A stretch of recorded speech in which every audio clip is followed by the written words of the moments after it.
Cécile Valin, Les secrets d'une disparition, 3e épisode sur 4.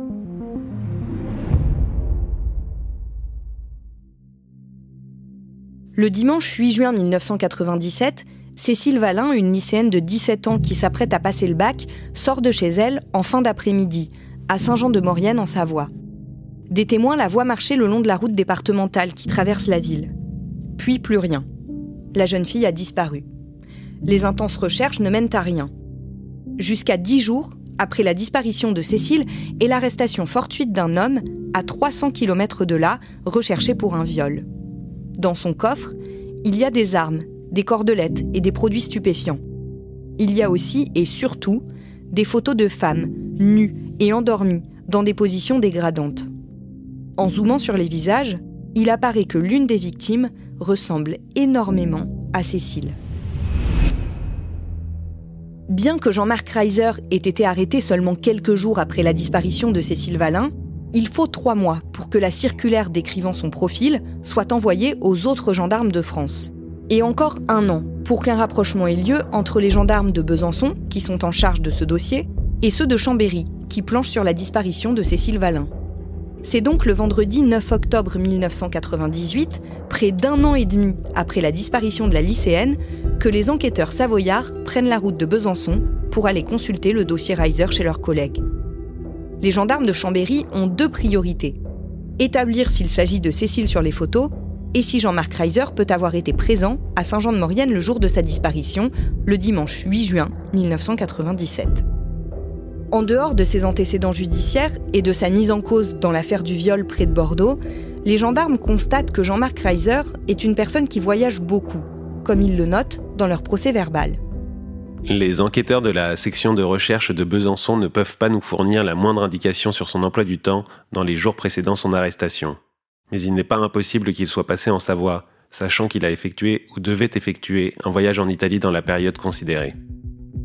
Les gendarmes récupèrent aussi la photo de la femme qui ressemble à Cécile, celle avant agrandissement. Là, ils sont un peu moins convaincus qu'ils ne l'avaient été en recevant la circulaire. En tout cas, même si la jeune fille pourrait toujours être Cécile Valin, rien ne permet de l'établir avec certitude. Et les points de comparaison semblent moins évidents, écrivent-ils sur procès-verbal. Les points de comparaison semblent moins évidents. De plus, la photographie a été prise au domicile de Reiser avant son arrestation le 18 juin 1998, donc il semble difficile d'établir une corrélation formelle avec Cécile Valin. Cela signifierait qu'après l'avoir supposément enlevé, Jean-Marc Reiser serait remonté chez lui vers Strasbourg, à plus de 500 km, avant de redescendre dans la région. C'est un peu tiré par les cheveux, mais ce n'est pas impossible. Les gendarmes lancent donc des recherches sur les voitures que Jean-Marc Reiser est susceptible d'avoir utilisées, et sur ses liens amicaux ou familiaux dans la région Rhône-Alpes. Ils adressent aussi une réquisition au centre des chèques postaux et au Crédit Mutuel du Bas-Rhin, les 2 banques où Reiser dispose de comptes courants. L'étude de ses relevés bancaires doit permettre de retracer ses déplacements au cours du mois de juin et vérifier, le cas échéant, s'il a effectué des retraits d'argent dans le secteur de Saint-Jean-de-Maurienne ou plus largement en Savoie autour du dimanche 8 juin. Damien Delceni, ce travail prend plusieurs mois. Oui, les enquêteurs notent que Reiser a pu passer en Savoie pour aller en Italie ou faire de la randonnée en montagne. Mais évidemment, ça ne suffit pas. Pour tenter d'en savoir plus, ils font une demande de saisie de ces relevés de compte, procédure qui prend du temps mais qui finit par aboutir. Et là, c'est la douche froide. Oui, en effet, un retrait d'argent a été effectué avec la carte de Reiser le dimanche 8 juin 1997 à 20h25 à Strasbourg. Et les gendarmes concluent que c'est bien lui qui a effectué ce retrait et non une personne à laquelle il aurait prêté sa carte bancaire.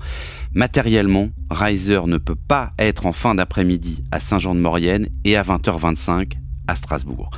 La piste Reiser se referme et cette longue opération se conclura en août 1999 par un procès-verbal de vérification qui tient malheureusement en moins de 10 lignes. C'est donc un nouvel échec. Pourtant, Jean-Marc Reiser avait vraiment le profil du prédateur recherché par les gendarmes. Oui, clairement, profil inquiétant et dangereux qui se confirmera d'ailleurs malheureusement des années plus tard. Ayant purgé sa peine pour viol, mais ayant été acquitté dans le cadre de l'affaire Oman, Reiser se rend coupable de l'assassinat d'une autre jeune fille à Strasbourg en septembre 2018, une étudiante nommée Sophie Le Tan. Il a depuis été condamné à la prison à perpétuité. Cet espoir déçu, comme celui du médecin, sont des exemples parmi beaucoup d'autres. Car l'affaire Cécile Valin, depuis le début, est jalonnée de signalements crédibles, mais qui se révèlent jusqu'à maintenant au mieux inexacts, au pire trop imprécis pour pouvoir être vérifiés. La piste Jean-Marc Reiser refermée, les enquêteurs poursuivent leurs investigations. Ils dressent la liste de tous les détenus de la prison d'Éton, en Savoie, qui ont été libérés entre le début de l'année 1997 et le jour de la disparition de Cécile. La prison d'Éton est distante de quelques kilomètres seulement de Saint-Jean-de-Maurienne. Les gendarmes étudient les profils de plusieurs dizaines de détenus, vérifient quelques points de chute et emploient du temps. Mais rien ne permet de tirer un fil qui les mène jusqu'à Cécile. On l'a dit, ils n'ont jamais vraiment cru que Cécile aurait pu se suicider ou avoir un accident sans qu'on en retrouve la trace. La piste d'une fugue, déjà peu probable, s'est amenuisée au fil des mois. Le scénario de l'enlèvement est donc prioritaire. Surtout en raison des derniers instants où elle a été vue en vie. Une jeune fille qui marche au bord d'une route, un peu énervée et triste. Bref, une proie facile pour un prédateur de passage. Dans ce cadre, et dans la suite de l'espoir suscité par l'arrestation de Jean-Marc Reiser, les gendarmes décident d'exploiter un témoignage qu'ils ont recueilli à la fin du mois de septembre 1997, 4 mois après la disparition de la lycéenne. Un témoignage qui va dans le sens de l'enlèvement probable de Cécile par un prédateur qui peut avoir rôdé dans la région au moment de sa disparition. Ce jour de septembre 1997, donc, un homme se présente à la gendarmerie. C'est un chef d'entreprise de Saint-Jean-de-Maurienne et il vient expliquer que le jour de la disparition de Cécile, il avait remarqué un véhicule un peu particulier, ainsi que son propriétaire, qui semblait traîner dans le secteur.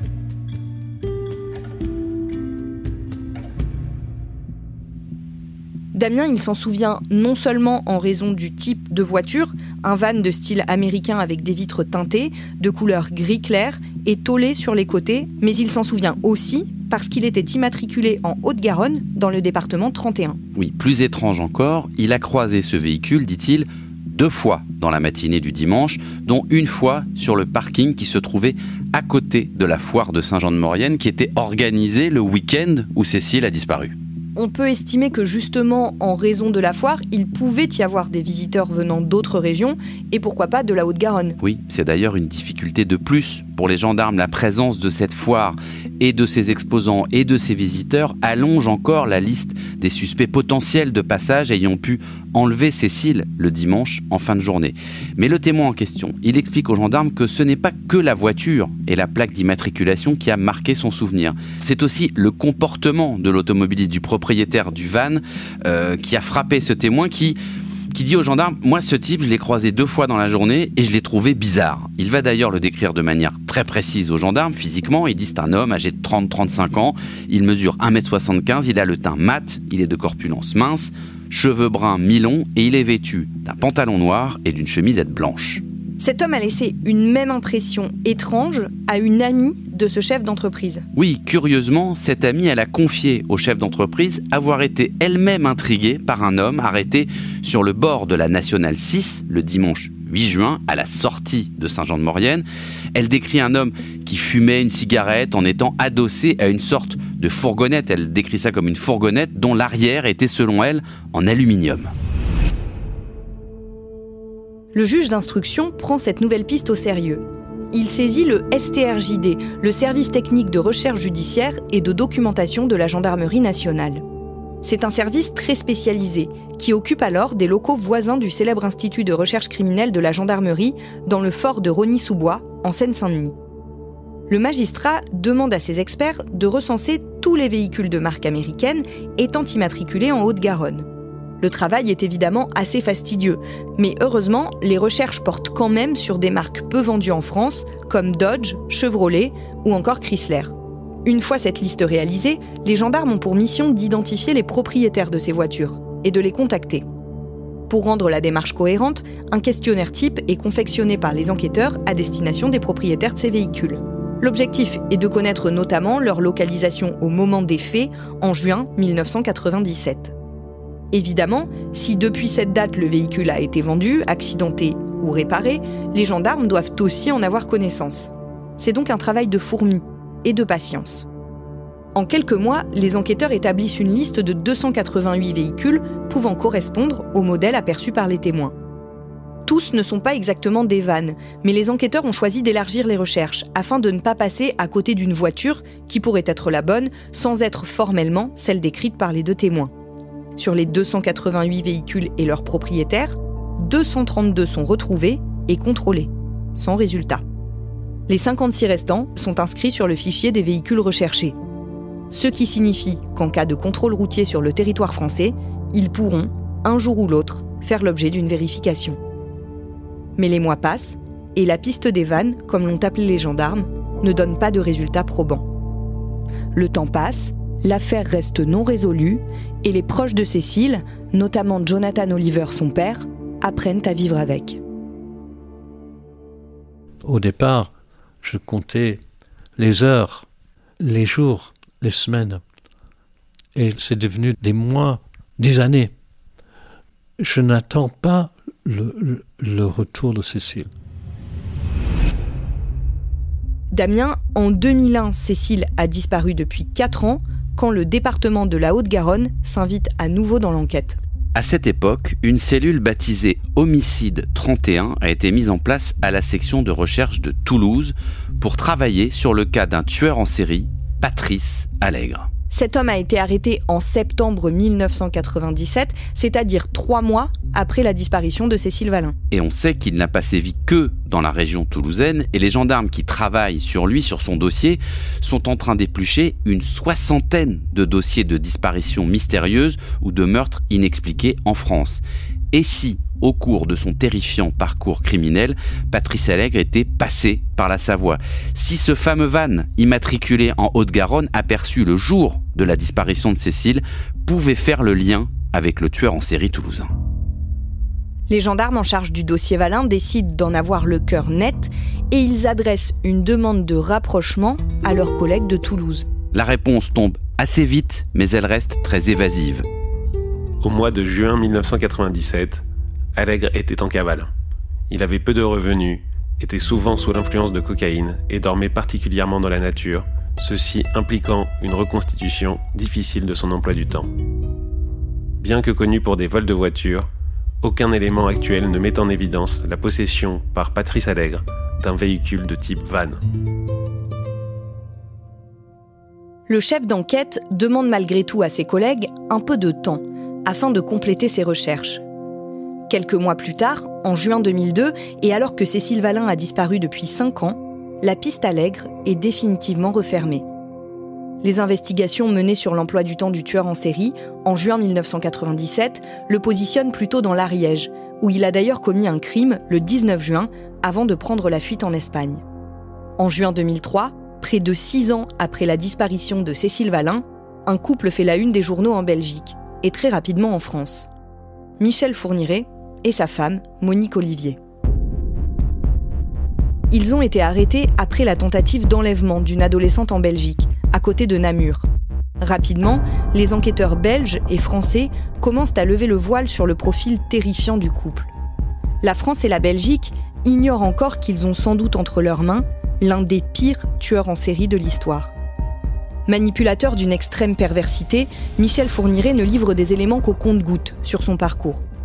L'ogre des Ardennes, comme on le surnommera bientôt, n'est pas du genre à confesser facilement ses crimes. Les mois passent et on s'aperçoit lentement que Fourniret n'a sans doute pas limité ses agissements criminels aux Ardennes et à la Belgique. Il s'est toujours beaucoup déplacé, a vécu en région parisienne avant de migrer dans l'Est, puis en Belgique. Reconstituer son emploi du temps et ses déplacements sur toutes ces années est un travail considérable. Un immense puzzle auquel il manque beaucoup de pièces. Mais l'écho, encore très incomplet du parcours criminel de Fourniret, vient pourtant percuter les montagnes de Maurienne. En février 2005, les gendarmes de Chambéry, qui travaillent sur le dossier Valin, rédigent un procès-verbal dans lequel ils écrivent « Il apparaît que Michel Fourniret agit comme un véritable chasseur, soit en suivant sa proie plusieurs jours avant de passer à l'acte, soit en profitant d'une situation particulière, comme une jeune fille marchant le long d'une route. Les conditions de la disparition de Cécile Valin semblent compatibles avec le mode opératoire du couple. » Et c'est exactement ce que soupçonne depuis le début Jonathan Oliver, le père de Cécile. Je ne pouvais pas imaginer un autre scénario. Que sa maman pensait qu'elle pouvait être... Elle m'a dit, est-ce que tu penses qu'elle aurait pu aller en Angleterre ? Mais il n'est pas question qu'elle aille toute seule en Angleterre. Donc, j'ai fait semblant, j'ai dit, peut-être, peut-être, oui, il peut y avoir un retour, mais je n'y croyais pas. Damien, une fois de plus, les gendarmes ouvrent une nouvelle piste. Oui, alors on peut voir ça de plusieurs manières. L'enquête, elle est presque au point mort, l'énigme est totale, donc les gendarmes vérifient tout, même des hypothèses plutôt improbables. Mais ça, c'est le lot des dossiers de disparition où rien n'est évident et où donc on ne peut rien négliger non plus.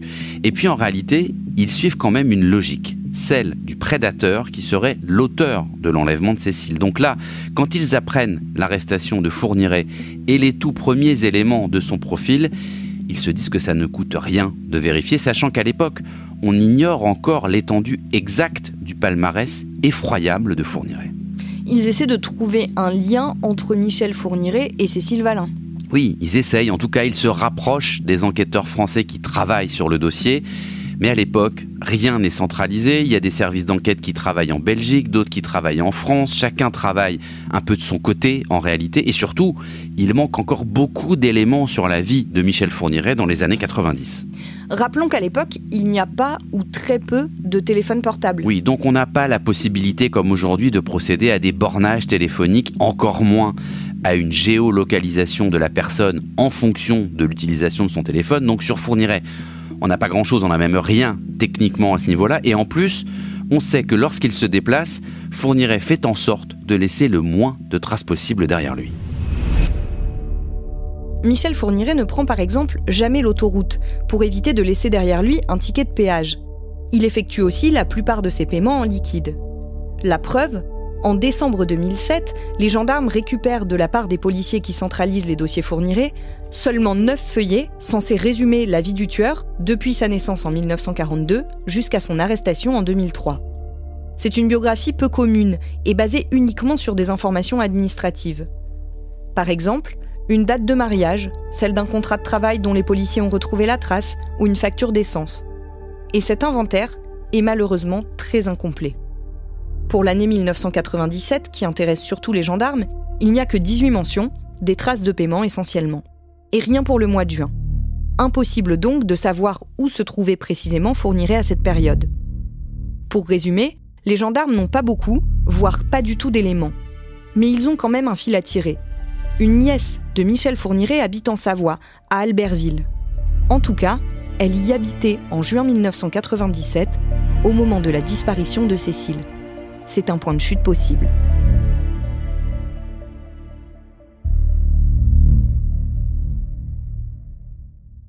Damien, les gendarmes retrouvent cette nièce de Michel Fourniret. Oui, pas très facilement, mais effectivement, ils vont finir par la loger, comme on dit, et l'entendre comme témoin. Elle sait, bien sûr, ce qui est reproché à son oncle, mais elle alerte tout de suite les gendarmes. Elle n'a vu Michel Fourniret qu'une ou deux fois dans sa vie à l'occasion de fêtes familiales quand elle était très jeune. Il n'est jamais venu chez elle, elle n'est jamais allée chez lui, et elle n'a quasiment en fait jamais eu de contact avec lui. Michel Fourniret n'a donc pas de raison objective connue de se trouver à Saint-Jean-de-Maurienne en juin 1997. Aucune. Et les gendarmes, sans doute échaudés par toutes les autres impasses dans lesquelles ils se sont engouffrés depuis plus de 8 ans, décident de ne pas pousser plus loin la piste Fourniret. Ils ne vont même pas demander à l'auditionner alors qu'il est détenu à l'époque, lui ou sa femme Monique, qui est elle aussi détenue en tant que complice à l'époque. En 2006, ils décident de clôturer cette piste de manière définitive par un procès-verbal laconique. Aucun rapprochement ne semble pouvoir être réalisé entre les agissements de Michel Fourniret et la disparition de Cécile Valin. L'inventaire des tueurs en série n'est pas terminé pour autant. À peine l'hypothèse Fourniret est refermée, une nouvelle se présente.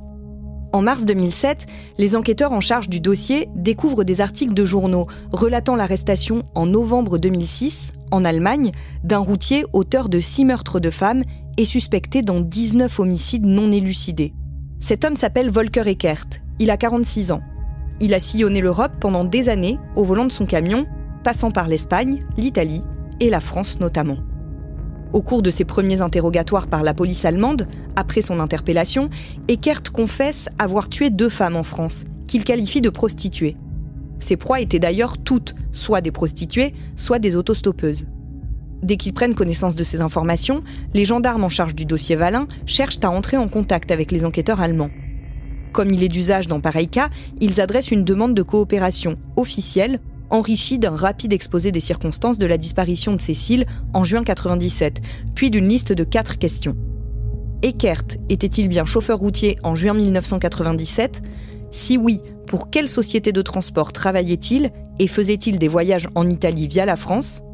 Les gendarmes demandent également, le cas échéant, les coordonnées de la société qu'il employait à ce moment-là et les moyens de paiement utilisés à l'époque par le chauffeur dans le cadre de son travail. Il pourrait ainsi, par exemple, remonter la trace d'un passage par le tunnel du Fréjus. Enfin, les Français demandent aux Allemands si Eckert, dans ses aveux, parle d'une autostoppeuse qu'il aurait pu prendre à bord de son camion en juin 1997 dans la région de Saint-Jean-de-Maurienne. À leur courrier, les gendarmes français joignent une photographie de Cécile Valin. Damien, est-ce que les autorités allemandes leur répondent ? Oui, mais à nouveau, c'est la douche froide. Les Allemands informent les gendarmes français que le 1er juillet 2007, quelques heures avant d'être interrogé sur une nouvelle série de meurtres dont il était suspecté, Volker Eckert s'est pendu dans la cellule où il était incarcéré en Bavière. Quelques mois plus tard, les autorités allemandes clôturent le dossier. Oui, Eckert est parti avec ses secrets. On sait de lui qu'il a tué en Espagne, en Allemagne, en France, dans la région de Bordeaux et d'Amiens, a priori au cours de ses voyages. Les polices italiennes et autrichiennes ont rouvert de leur côté une 40aine de dossiers de crimes de femmes non élucidés qui se sont souvent passés le long d'une autoroute pendant plusieurs années. On sait qu'il a tué de 1974 à 2006. Mais encore une fois, rien ne permet de le rapprocher de Saint-Jean-de-Maurienne et de Cécile Valin. Après la fermeture des pistes Allègre, Reiser, Fourniret et Eckert, qui avaient mené les gendarmes à investiguer partout en France, l'enquête se recentre sur Saint-Jean-de-Maurienne et ses environs immédiats. Lorsque Cécile disparaît en juin 1997, d'importants travaux se déroulent dans le secteur pour prolonger l'autoroute A43. Un tel chantier mobilise pendant des mois des dizaines d'entreprises et de sous-traitants, ainsi que des centaines d'ouvriers. Les gendarmes ont lancé des vérifications dans les mois qui ont suivi la disparition de Cécile. Mais comment faire le tri entre des centaines de personnes ? Sachant qu'en plus, de très nombreux ouvriers travaillant sur le chantier n'étaient pas déclarés et n'apparaissent pas dans les listings des entreprises ciblées. Mais en 2008, 11 ans après la disparition de Cécile, la juge d'instruction qui a récupéré le dossier décide pourtant de se repencher sur la piste du chantier de l'autoroute. Et d'une manière assez surprenante. Elle mandate en effet l'Institut de recherche criminelle de la gendarmerie pour sonder les accotements de l'autoroute au niveau de Saint-Jean-de-Maurienne. Objectif, tenter de déceler dans les fondations de la chaussée la trace d'une cavité ou d'une irrégularité du sous-sol qui pourrait être la preuve de l'enterrement d'un corps. Pour accomplir ce travail, jamais réalisé à l'époque dans le cadre d'une enquête judiciaire, les gendarmes utilisent un géoradar, tout droit sorti des ateliers de l'IRCGN, l'Institut de recherche criminelle de la gendarmerie nationale. Il s'agit d'une sorte de chariot équipé de 3 roues et qui embarque une série de capteurs capables de déceler la présence de cavités à plusieurs mètres de profondeur. Le mardi 20 mai 2008, la juge obtient la fermeture d'un tronçon de l'autoroute A43 pendant plusieurs jours pour se livrer à cette opération.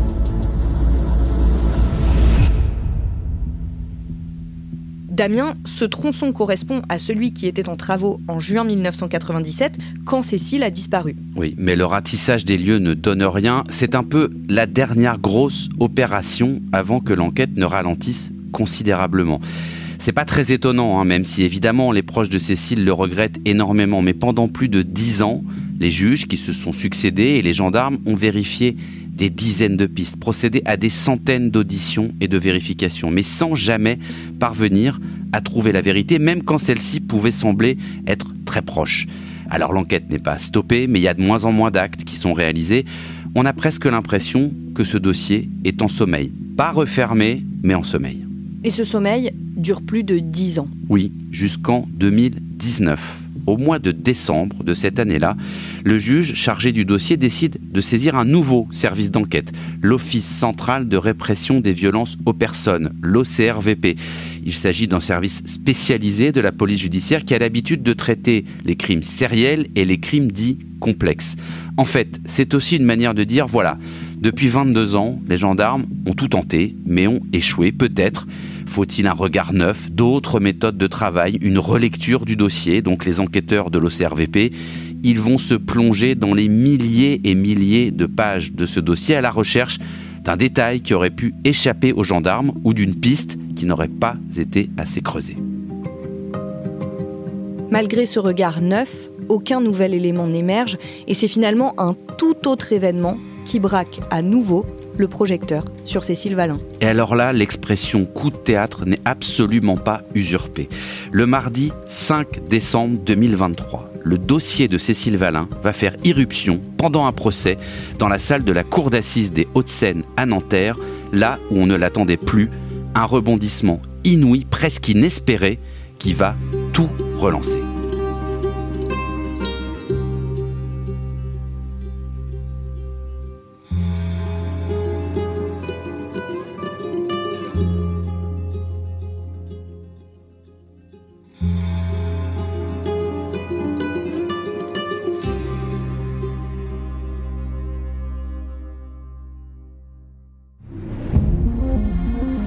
Vous venez d'écouter le 3e épisode sur 4 de notre série Cécile Valin, les secrets d'une disparition.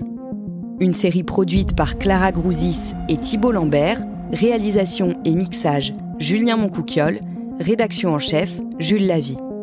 Vous pouvez retrouver sur notre site internet les références des documents que nous avons cités et déjà écouter la suite de ce podcast dans le 3e épisode, disponible sur leparisien.fr et sur toutes les plateformes d'écoute.